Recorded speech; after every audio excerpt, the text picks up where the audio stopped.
What do you think is the number one way that clients, or I'm sorry, trainers build trust with clients? Like, They have to be adaptable first and foremost, and then they've also got to be able to connect on a deep or meaningful level.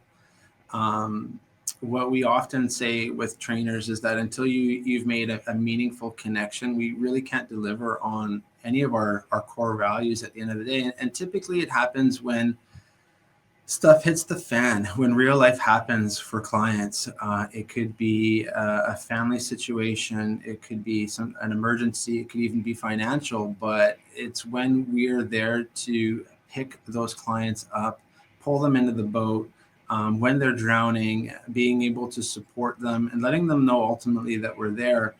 And a lot of it is based on caring, but of course, caring is all about the measure of the word. So it's how much do we care, right? If we care enough mhm, to send a text message, do we care enough to send them a card? Do we care enough to um, perhaps, uh, it's how far are we willing to go for the client?